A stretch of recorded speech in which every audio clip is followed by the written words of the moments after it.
Hi, everyone, and welcome. Thank you so much for joining us. As I was mentioning, for those who are just filing in and helping themselves to lunch, please continue to do so and find yourselves a space within the room. Welcome to the Child Health Evaluated Sciences Rounds in partnership with the MNSH Leong Center for Healthy Children. My name is Priscilla Medeiros. I'm the Knowledge Mobilization and Community Engagement Specialist at the Leong Center, as well as your moderator for today's session. We are joined today by 4 incredible speakers, which I'm very excited to introduce to you. The topic's title today is Voices of Impact, Advancing Accessible Family-Centered Mental Health Support in Pediatric Care through Interact-North. So the presentation itself will explore the journey of the program through 4 unique perspectives. By using an implementation framework, the speakers will share how their stakeholders from families to clinics, research teams to training programs are working together to drive impact. So please join me in welcoming our 4 speakers. First is Sarah Cunningham. She's the chair of the Family Advisory Committee for the NeuroOutcomes Lab. If you'd like to raise your hand. That's Sarah. We also have Ashley Danguecan, who's the clinical neuropsychologist in the Neonatal Neurodevelopmental follow-up clinic at SickKids as well.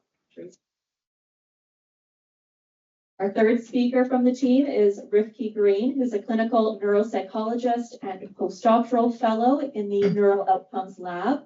And lastly, Trisha Williams, who's the clinical neuropsychologist and associate scientist at SickKids and the Gary Herbert's Brain Mental Health Innovator at the Center for Brain and Mental Health.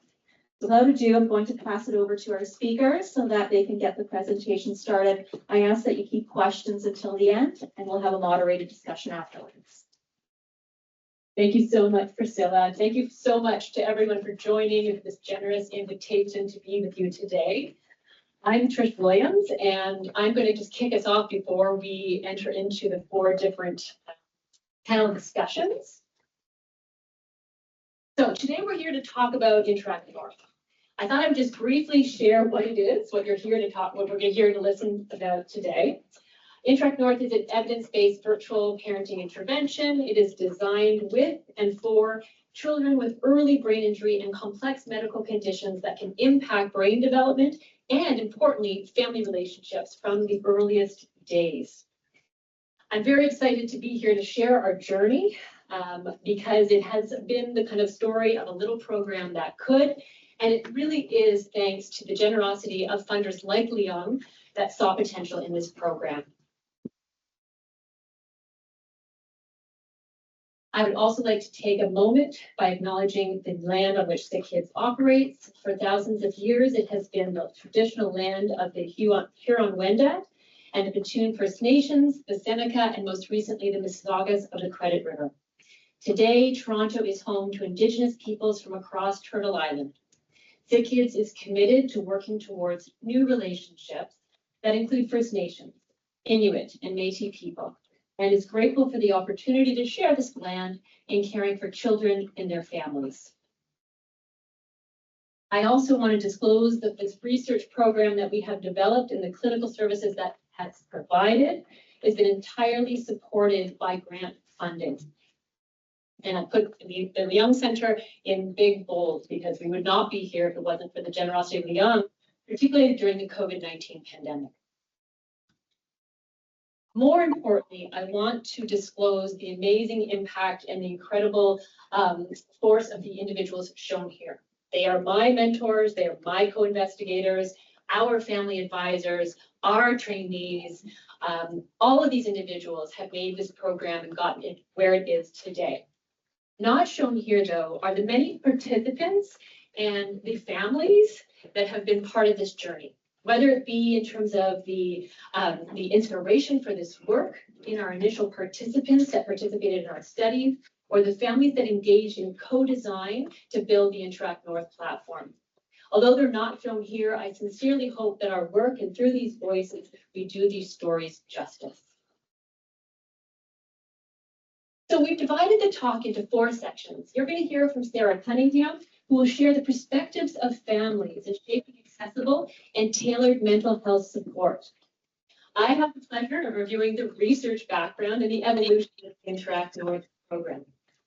We're very grateful to have Dr. Danguecan here today to give us the clinician viewpoint of integrating the need for mental health services and how do we implement a program like Interact-North into neonatal neurodevelopmental services.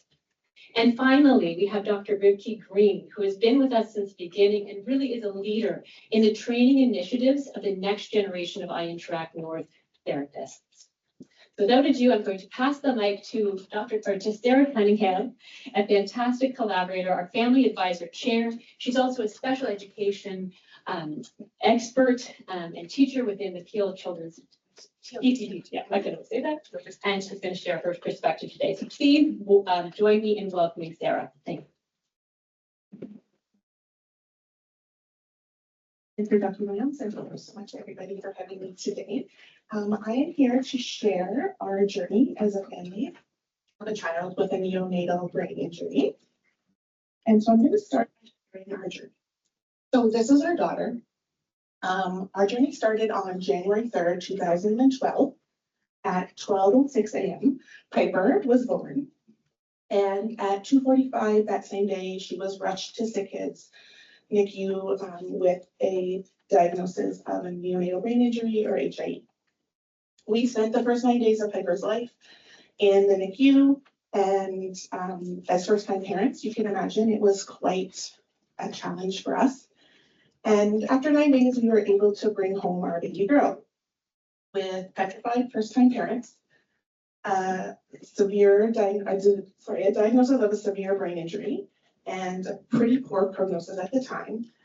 Piper carved her way, made her own path, and we as her parents followed her way.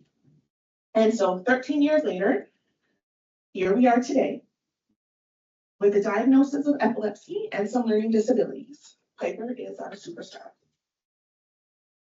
She has defied the odds and is living her best life. As you can see, she is a Special Olympics athlete, avid swimmer and cheerleader, and the best big sister she can be to her 2 siblings. And we are so proud of the journey that we have been on together and look forward to continuing to see what wonderful and great things Miss Piper can do. So on our journey, we have learned that mental health is not a destination, that it is a part of our journey. And we have really good days and we have not so good days, and we learn to accept those ebbs and flows, and we just cope with it and manage it together as a family. So the emotional and psychological impact of Piper's diagnosis was profound 13 years ago, and it continues to honestly be the same today. It's not just her initial diagnosis, it's everything that comes after it. So questions: will she be okay? What will her future look like? Is she meeting all of her milestones?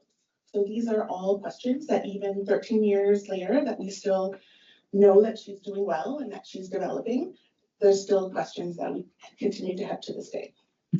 And although we are grateful for the medication that she's on to help control her seizures, we are simultaneously terrified of sort of the long-term implications of what that might look like.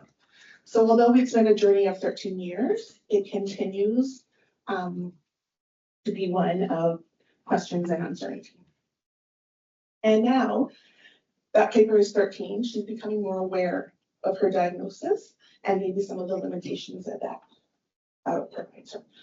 So now, instead of having to talk about temper tantrums or deal with emotional outbursts, we're now having to explain how her diagnosis might affect her as a young adult. And those can be quite difficult conversations to have sometimes. So I am very fortunate to be the co-chair of the Family Advisory Committee for the NeuroOutcomes Lab. And what that allows me to do is meet monthly with families who are involved and have similar diagnosis to Piper, and sort of hear their perspectives and share stories as to our journeys together. And although all of our journeys are different, there are still some very commonalities that we do discuss. And so what are the families saying? Families are saying that they're frustrated, they're isolated, and they feel unsupported. They're frustrated because they experience complex fragmented systems where they have to tell their story over and over again. So being a teacher and having a child in the education system, we are constantly having to share our story, explain our diagnosis, explain our needs, rewrite IEPs, the list goes on and on. And so some parents are feeling unsupported in that aspect of their diagnosis. Another frustration they have are the long wait lists, the unclear paths, the supports that are available, and how to access them. And the main sort of frustration or feeling that I've experienced with parents within the family advisory committee, but as well as a teacher, is the lack of tailored support. A lot of times, school resources or outside resources are a one-size-fits-all model. And personally, we know that Piper does not fit into any box. She's doing well, she's developing, but she has never fit into a standard box. And so a lot of parents are feeling the same way, that children with complex needs often fall through the cracks of the standardized approach. So parents are very frustrated and overwhelmed and anxious about what that would look like for their family, for their children, because of that one-size-fits-all model. So the messages seem to be clear, both from the FAC as well as the classroom experience, that families need a system that is responsive, individualized, and relational.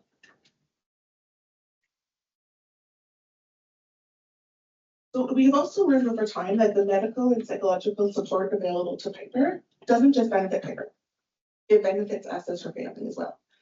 There is a ripple effect. When Piper's needs are met, our needs are met. When her voice is heard, our voices are heard. We don't need perfection. Families aren't asking for perfection because we know that doesn't exist. We are asking for presence, partnership, and personalized support for our children. So children like Piper are so much more than their medical conditions, and they need support beyond their diagnosis. Thank you.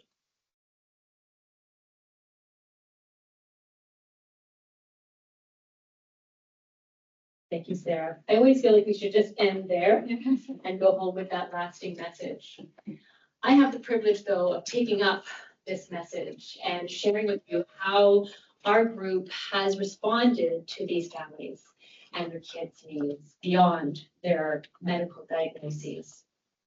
So I'm going to tell you about our journey together in the Interact-North program. There's many people in the audience I want to thank. A lot of our members are here, our coaches, our therapists, our trainees. Thank you for coming and joining us today. I think I could get up here and present the journey in many different ways. I think the traditional one is shown on the next slide in terms of the citations that continue to grow. You start from the beginning at the end of this slide, you have our needs assessments through to our initial pilot, some of the extensions and adaptations. I also would like to share with people that I'm meeting with what it's looked like for me personally. So when I began this journey, let's say about 10 years ago, these are my twins. This is Xavier and Bryant.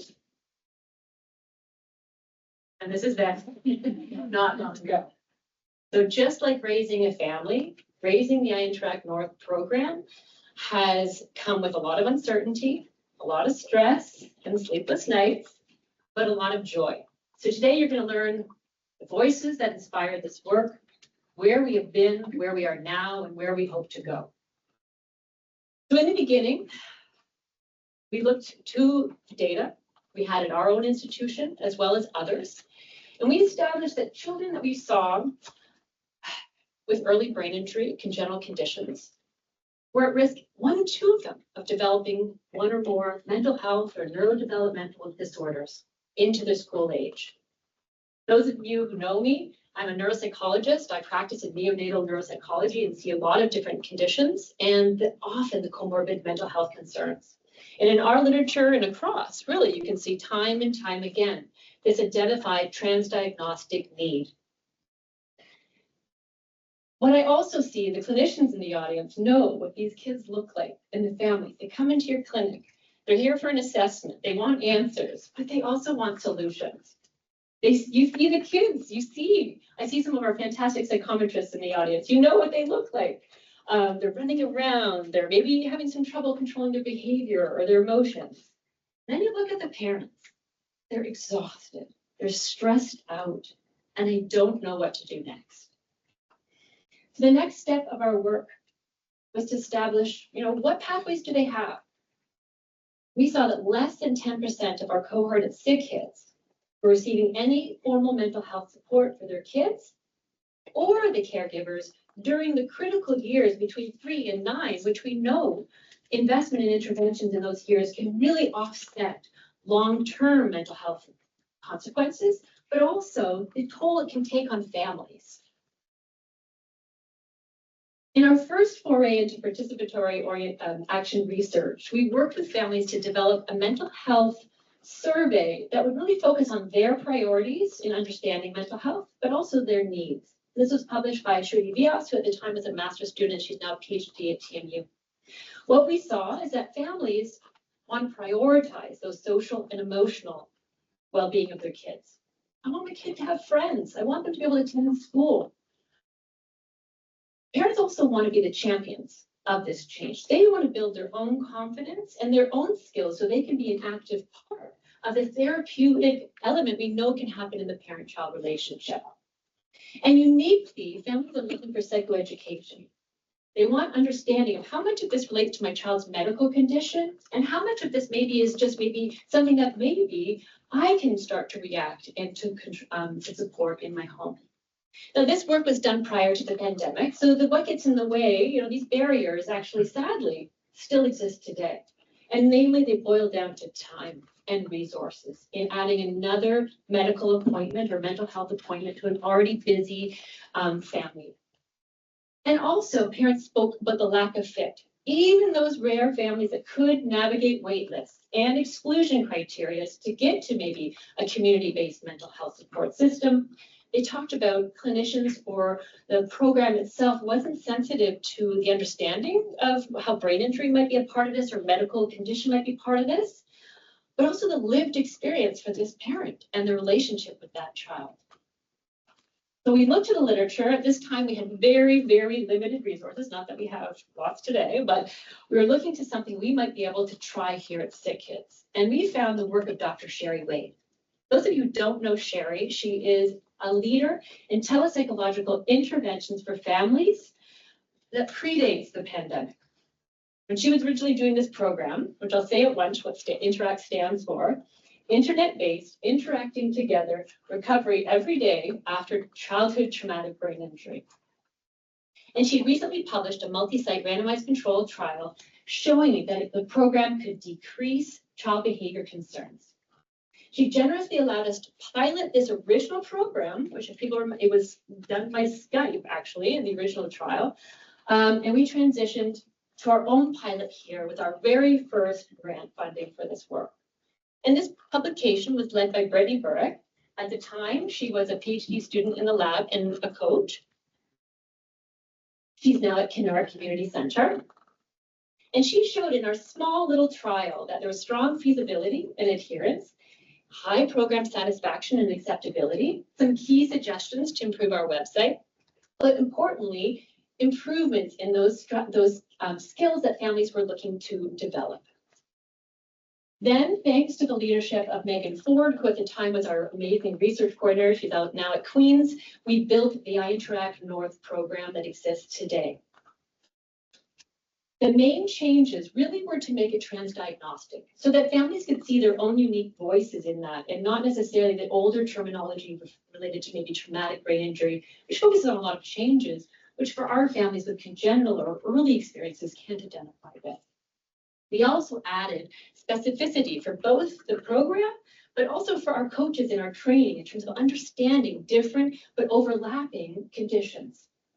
We also took time to reflect in our lived experiences with testimonials from families to reflect increasing diversity across the Canadian population.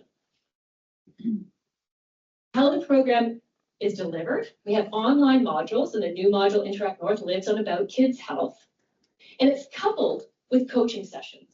This is the way we can uniquely tailor it. So a family reviews a module, Then they meet with their coach. The coach is aware of the child's medical condition and receives supervision, if needed, on the nuances of that child's medical condition. Also, in the introduction sections and throughout the program, we have keen questions embedded from the cultural formulation interview that allow us to have families reflect on their own factors of intersectionality that may impact their families' experiences, whether it be from their own background from a religion, race, culture, their own parenting stories, so their families remembering how they were parented, and how the program can then be tailored in encompassing those considerations. We have since, responding to the pandemic, developed a step care version that we now follow. And this program allows us to further tailor based on the severity of the child's needs and the concerns of the families. And this work was published by postdoctoral fellow Angela Giotto. The core components of the program are listed here, and there's modules that help families reinforce these concepts. The pivotal one is really follow your child. This is a positive home reset. Many of these families, they come to us tired, exhausted, looking for answers. And through helped and reinforced in terms of playtime and regular time together, this is really at the crux of the program's impact. There's psychoeducation that our families are looking for throughout the program, both in the content on the modules, but also in the questions they can ask with their one-on-one coach. And finally, there are suggestions around how do we lead our child? How do we communicate impactfully and respond appropriately with consistency, warmth, and predictability that we know carries an impact in helping families or children learn about boundaries. So just a little flavor of what this all looks like. So what does follow your child look like? Well, I came across this quote, parenting is a dance with the child leading. We know that in children raised in the context of medical condition, often the condition or the parameter, these are the ones, the factors are leading and the families are chasing in terms of appointment.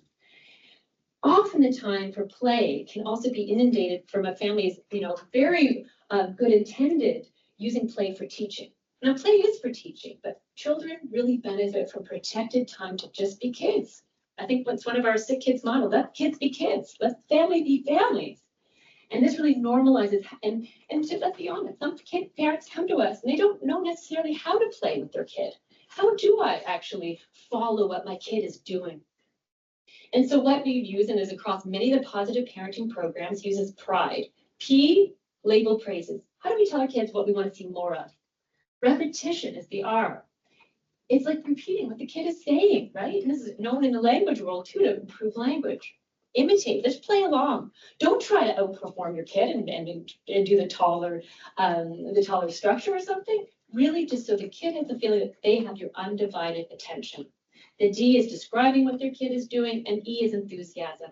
And you may think, well, how do you, everyone should just be naturally enthusiasm.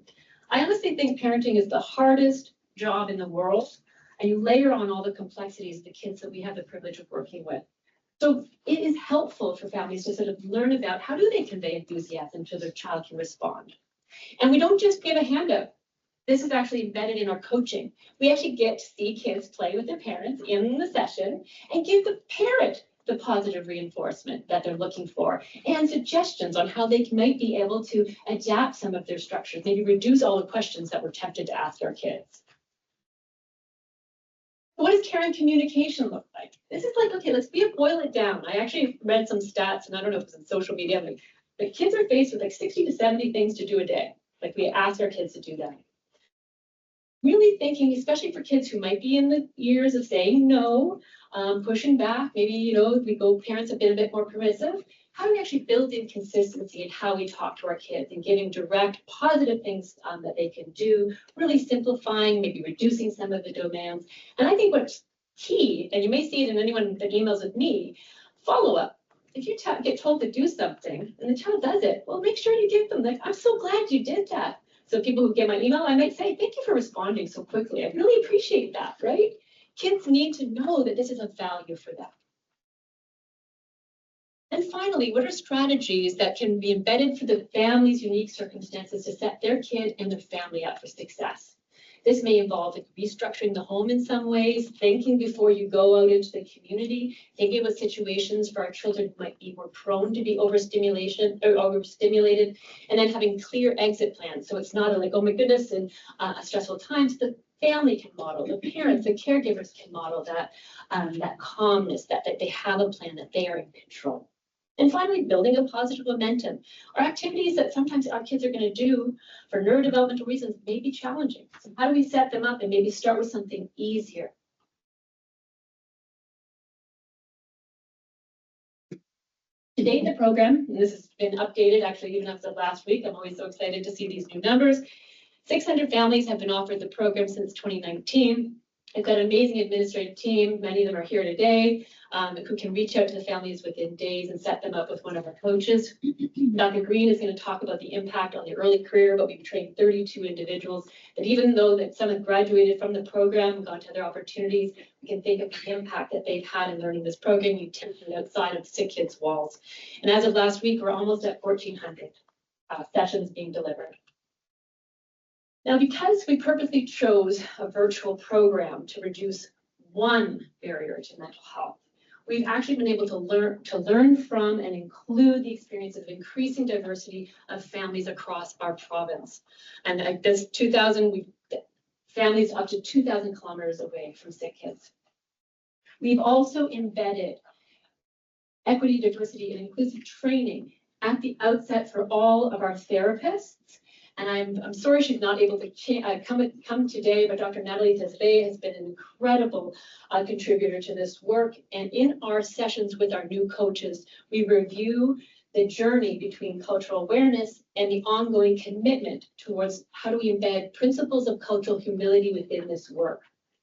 We also review, as part of the core curriculum our therapists get, the history of disparity and inequities in psychology practice, in conceptualization of ideal parenting, as well as the impact of racism on the child welfare system in Canada and the access generally to mental health services.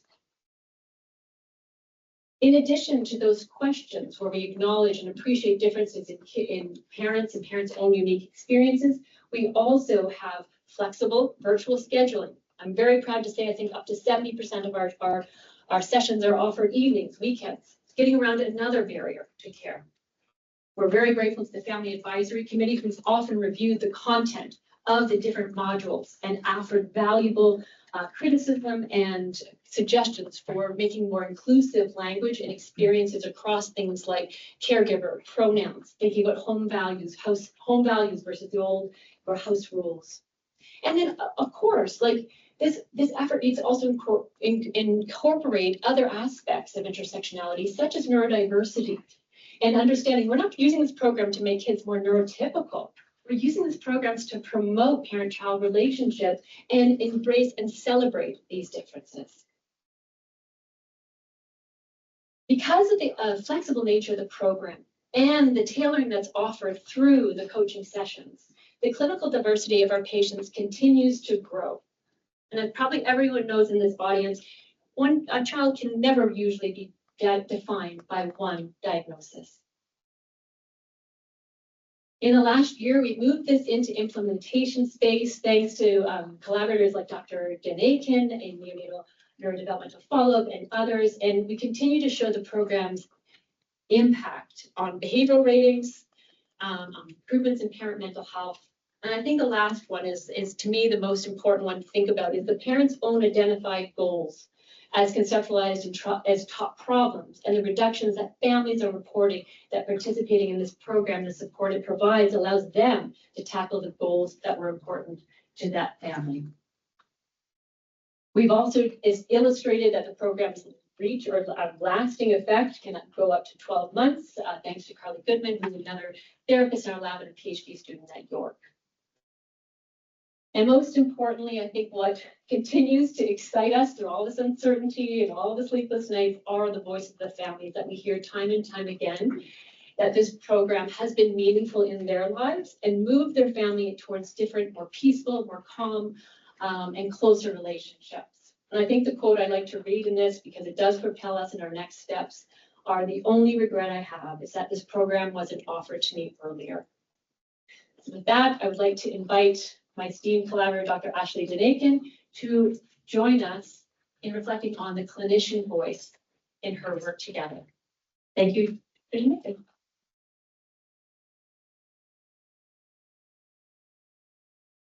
Thank you so much, Dr. Williams. So to this point, you've heard about what the Interact-North program entails and broadly how it has been shown to benefit families. I would like to transition our discussion at this point to how the program has been implemented clinically by sharing my personal experience as a clinician lead for one of our SickKids programs, the Neonatal Neurodevelopmental Follow-Up Clinic. And it's truly been a privilege of my role to help bring this intervention to our families. And I'll share the great strides we've made in this work so far. I'll start by acknowledging that I'm a member of a very talented Interact-North implementation team that consists of members at both the leadership and operational levels at SickKids.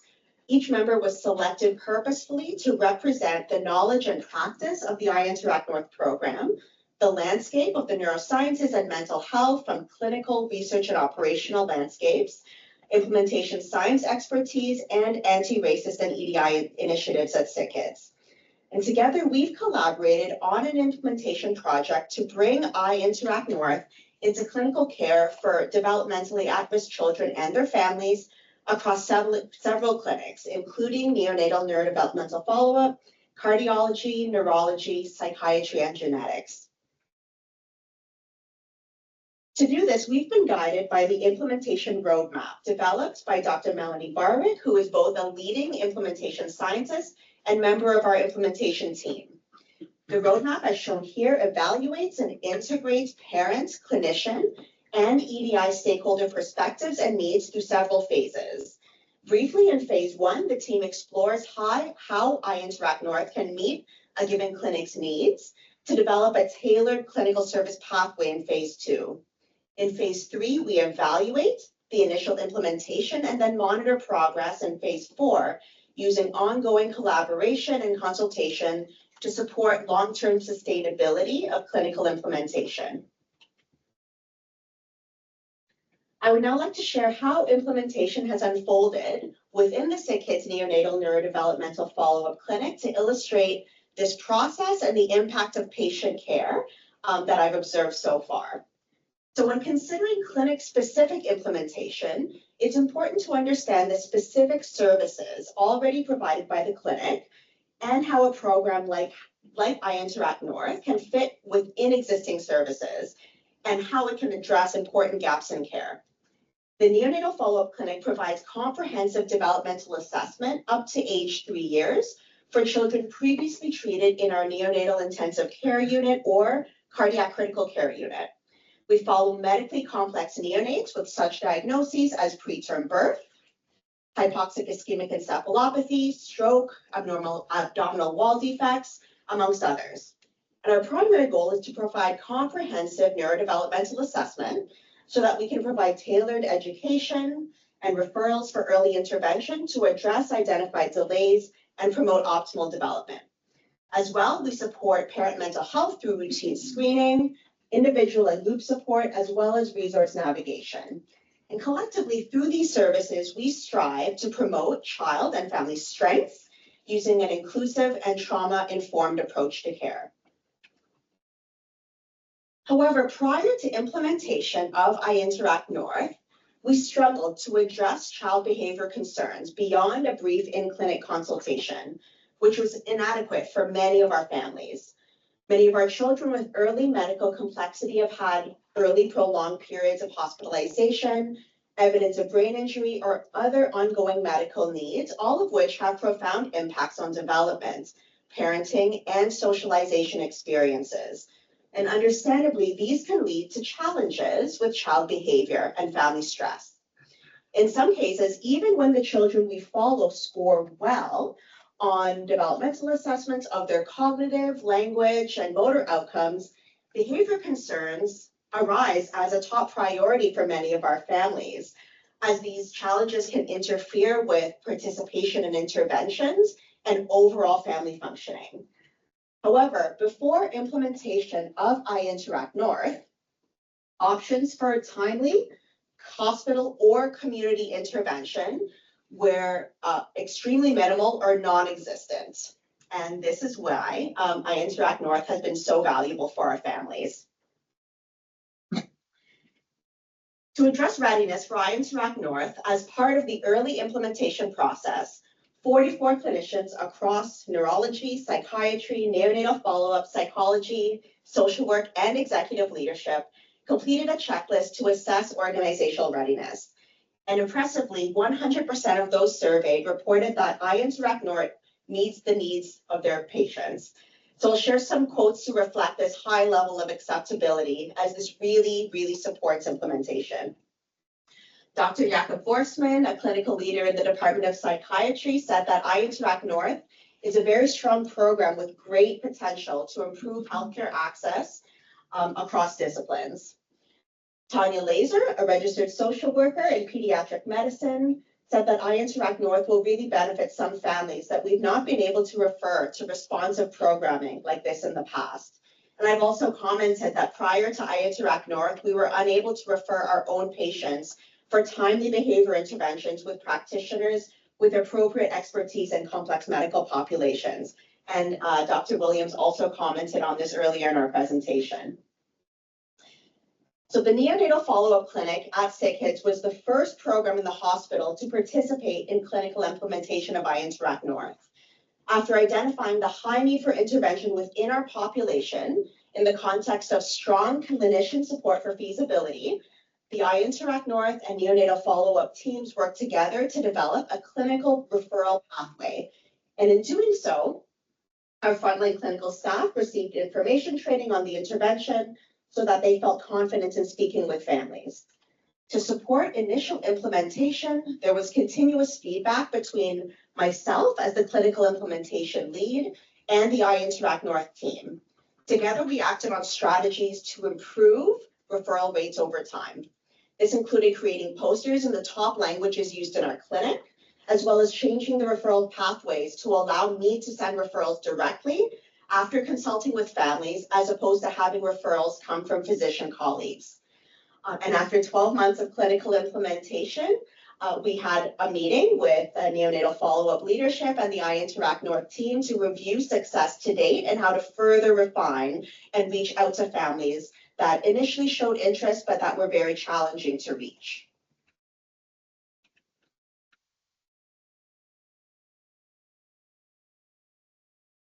Using this implementation process, we demonstrated a strong stream of referrals over the course of 12 months, from September 2023 to September 2024. And the SickKids neonatal follow-up team contributed to over half of the clinical referrals coming from within SickKids. So to more concretely illustrate the real-life impact of this clinical implementation, I would like to share a case example of one of our recent neonatal follow-up families who participated in Interact-North intervention. I'll introduce patient Jay, who has a history of hypoxic ischemic encephalopathy and associated brain imaging findings. We last saw Jay in the neonatal follow-up clinic at age 3 years, at which time he showed age-appropriate cognitive and language development. However, mother reported challenges with aggressive behavior for Jay, including biting and throwing when he doesn't get his way. And this was very distressing for the family. His speech was also difficult to understand, but mother did not agree to a referral for community speech and language therapy. While this can be alarming for our team at times, because that is, our primary goal is to connect with community, for some of our families, it is just too much. Behavior can be too much. This is a single parent family. There's too many appointments, and it can really be difficult to engage when families are overwhelmed. There was an impression by our clinical team overall that this mother needed help. Fortunately, mother did agree to participate in Interact-North intervention because we told her it would be tailored to her needs, but also that it would be virtual and didn't have to be put into an already full daytime schedule. Fortunately, Jay and his mother participated and really responded well, with reported improvements in child behavior as well as parenting stress. And after completion of Interact-North, the Interact-North therapist connected with me directly to say that this mother would like some consultation on how to prepare Jay for starting school, which I did gladly. And so when I re-engaged with her, we were able to discuss school transition because mother was really able and felt prepared and felt empowered to continue to promote his development. And she was ready to talk about how to enroll him in others community developmental programs, including speech and language therapy, to promote his readiness for school.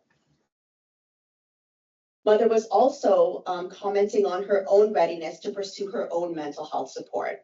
So I will just say this was a particularly rewarding case to hear about because Interact-North really had such a positive impact on this family's, not only addressing Jay's behavior and family well-being, but also engaging the family in support to optimize development.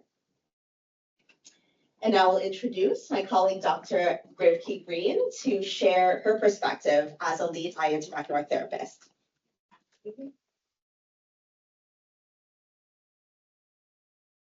Thank you so much, Ashley and Trish and Sarah.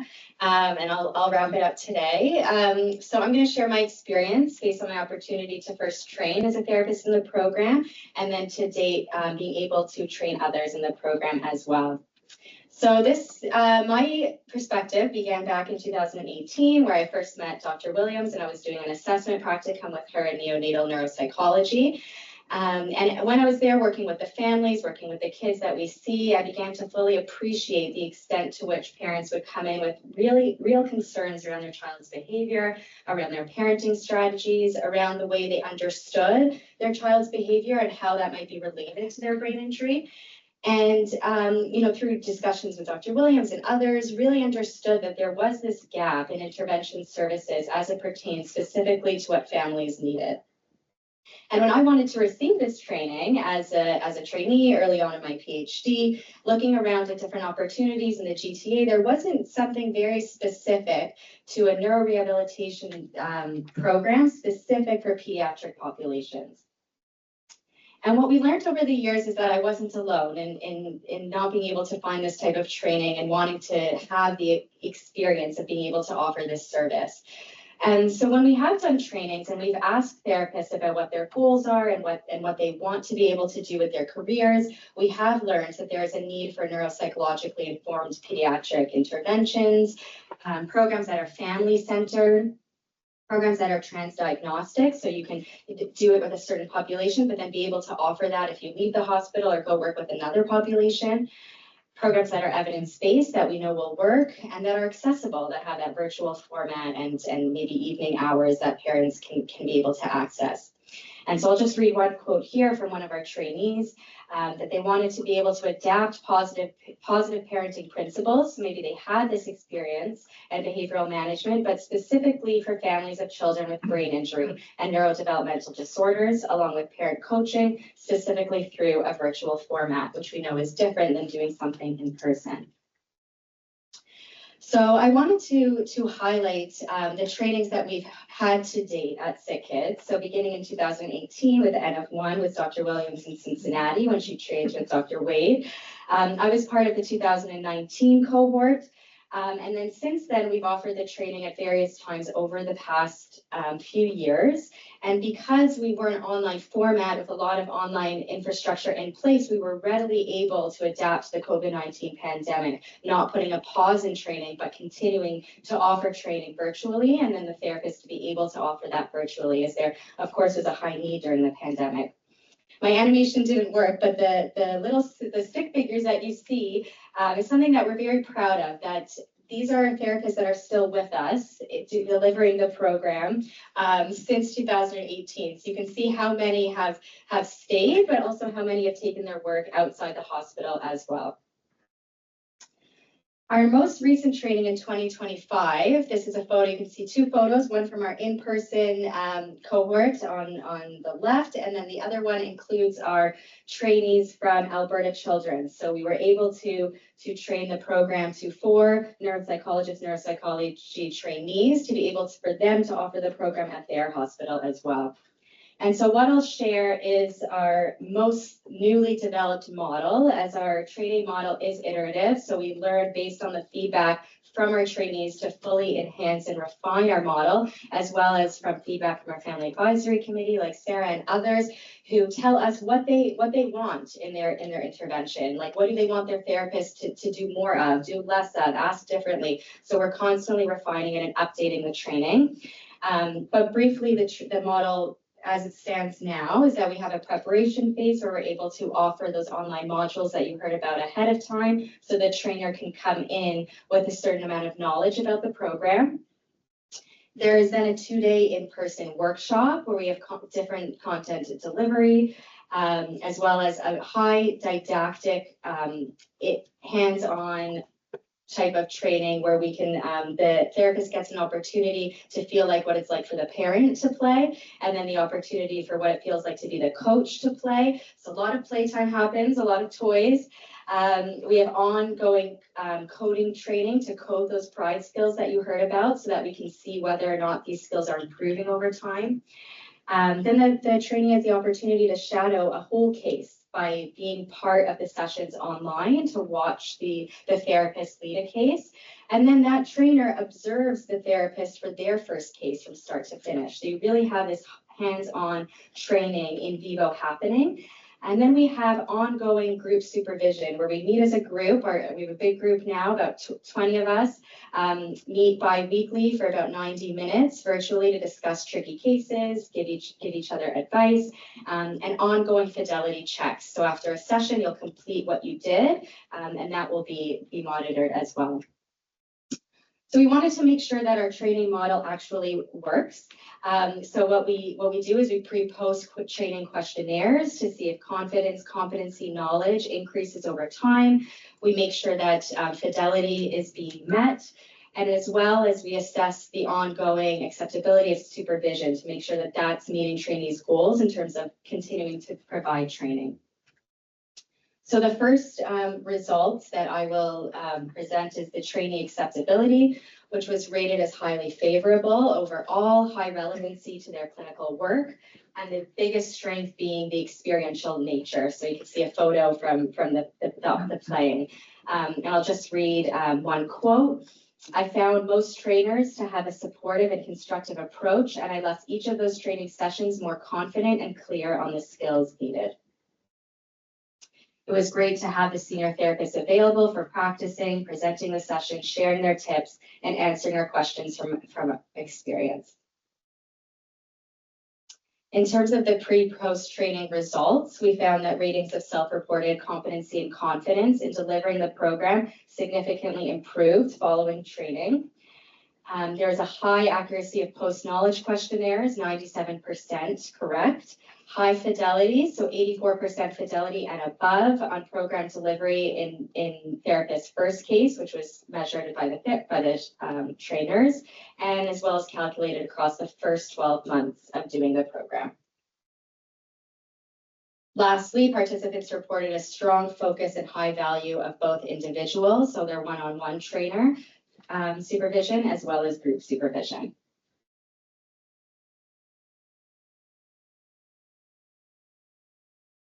In terms of feedback related specifically to the EDI principles that we've discussed throughout the presentation today, trainees reported on they're appreciating it in terms of self-reflection, in terms of going from cultural competence to cultural humility, as well as the specific practices that we integrate into our manuals. So just one quote that I'll share. The EDI presentation was a key part of the training in terms of providing guidance on how to contextualize culture and on how to support racialized families. Integrating the questions into our manual is a wonderful step towards culturally sensitive care. Finally, I'll just share the results on supervision. Oops, sorry about that. Just reflecting on how the group supervision continues to meet trainees' needs.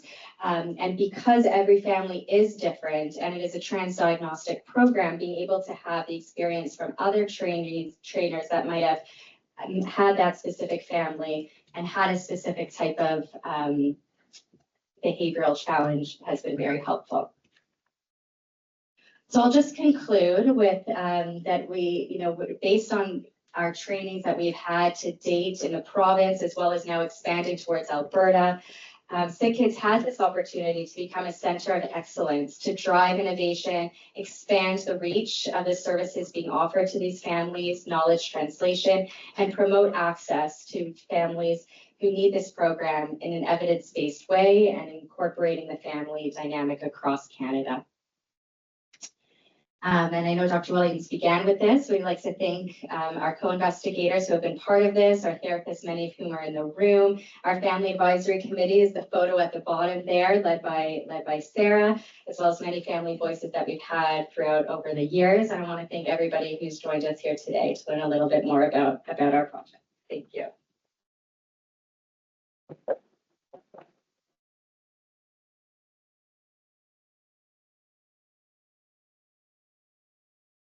I'd like to thank our presenters for joining us today and sharing a little bit more about Interact-North and its project. I'd like to open it up now to the room to see if there are any questions from audience to our speakers today. Okay, thanks. Thanks for that presentation. I'm curious, at the beginning, you talked about how this is funded by essentially grant funding, and where things are at with respect to moving over from a research to an operational side from the hospital, in particular for a lot of the therapist work, because I think that's something we struggle with in other program development, and where things are at and how the hospital has sort of responded. Thank you for that question. It probably get into every talk I give, and it is probably the biggest challenge in moving towards the operational funding. I think we've been very fortunate to leverage it as part of training programs with a very keen sort of early career. And then we are, I think, not without some success in embedding some FTE within current roles, whether it be for neuropsychology or psychology. Because this isn't as simple as just hiring a 1.0 to do it. I think it is something that, because of the very nature of being evenings and weekends, it's wonderful for having a larger team where they're doing other things, but there's a part or component of their program. So we are achieving some success in moving towards that model, but it hasn't been as simple as, oh, let's just, open up a new clinic. And that's why, opportunities to be here as part of knowledge translation, impactful sessions are really helpful. That's a great question. Thank you. Rebecca, are there any other questions from those in the audience in the room today?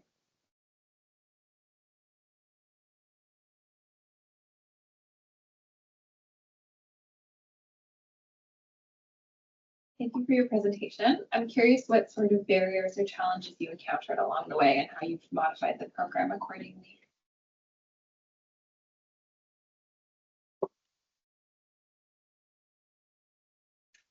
Yeah, it's a great question. That's been a big part of our implementation science work, that we've been able to ask clinicians at various departments, like Ashley presented on, about what barriers we have met.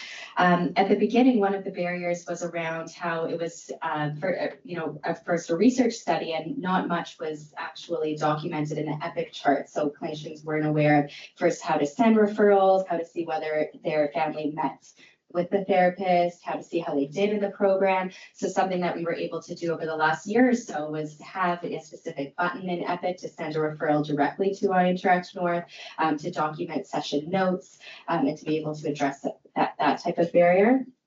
Other barriers that we've had have been around, the virtual nature. If some, this was less frequently, but if some families weren't able to have reliable internet or things like that, and we've been able to problem solve around those, whether that's different spaces, whether that's around a certain time that might be more beneficial to the family. But sort of other barriers. No, I think that's a wonderful overview. We actually have a paper that wasn't listed there that is now been accepted, my first paper with Mel Barwick, and it actually is on facilitators and barriers, and many of them are highlighted here, but from both clinician perspectives as well as family perspectives that I think we've captured here, but happy to direct them when it's published. Thank you. Yes. Coming to the back.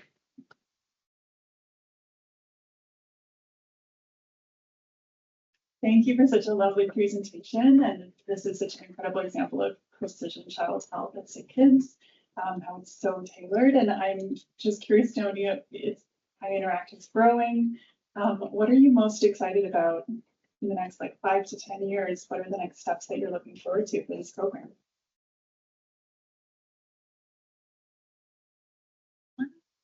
Another comment? I can take the start, and if anyone else wants to chime in, I think, thank you, Claire, for that question. There are moments, as I kind of allude to, of like really excitement in terms of where it can go. I think it's working. What brings me the most joy is the opportunities to bring like my thing that I'm passionate about. How do we integrate these new models of care within existing models that still are needed, but really adapting so we can be providing more options. I think I like to talk about a menu of services that we can provide, and this is one of them. But this Interact-North, 2025, I hope in 2030 looks quite different. And we have been working with like people like yourself who are on the coaching line or the clinician line on how do we adapt and how do we extend it. And one example, maybe I can let Ricky share, is how do we think about, getting this to families earlier on their pathway, not when at the intensive time, but of sort of like dysregulation, it can go earlier. But maybe Dr. Green would like to. Yeah. Two of our clinics specifically, Ashley's clinic as well as psychiatry, Danguecan clinic specifically, have identified that even earlier, there's a huge gap in services for parents of children who are below 3, so maybe between the 18 months to 3-year-olds period, where they don't know where to get help and they want to start out on the right foot, not correct things that might not be working, but have this kind of proactive, preventative approach of what we know would be beneficial for a child at risk. So that's where we hope to see it in the next few years, is being able to provide services earlier. Checking the room once more to see if there are any additional questions before opening it up to folks online. Okay, if anyone's online and would like to pose a question, please feel free to type it into the chat. Keep an eye on the screen and bring it to the attention of our speakers. Any other questions from in the room while we wait? I actually have a question for the group. It's about the training protocol that you utilize. I'm curious how often you evaluate that protocol to ensure that your processes are still relevant and reflective of the needs of the clients, especially the case study examples, the role playing, just as an example of a part of the process that may need to be adapted over time, again, to reflect those realities. I'm curious what that kind of check and follow up would look like. That's such a great question. So we do have during those supervision, ongoing training opportunities to do those coding practices I spoke about, as well as reflecting back from folks who are on the family advisory committee who might come with more updates. So for example, like when we integrated those cultural formulation interview questions and we brought those to our FAC, then we'd come back to our training. And even if we're not at a concrete new training program like I presented on, we would have, a midway training on those specific culturally formulation interview questions. So we're incorporating additional training sessions throughout. But we do the pre-post specifically around the times of training, and then the surveys around supervision, we might send out about maybe quarterly or twice a year. Question of mine.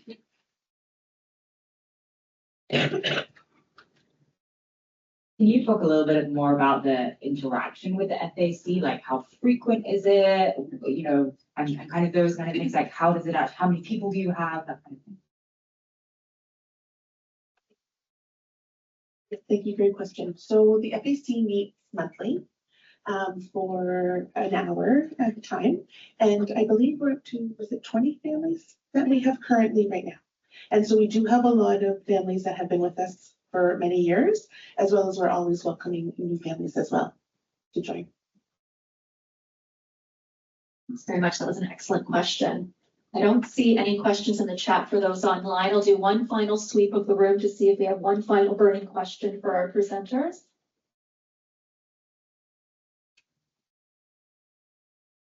If that's the case, thank you so much, everyone, for joining us today. Have yourselves a wonderful rest of the day. Again, thank you to our presenters for coming in and sharing a little bit more about Interact-North. Thank you.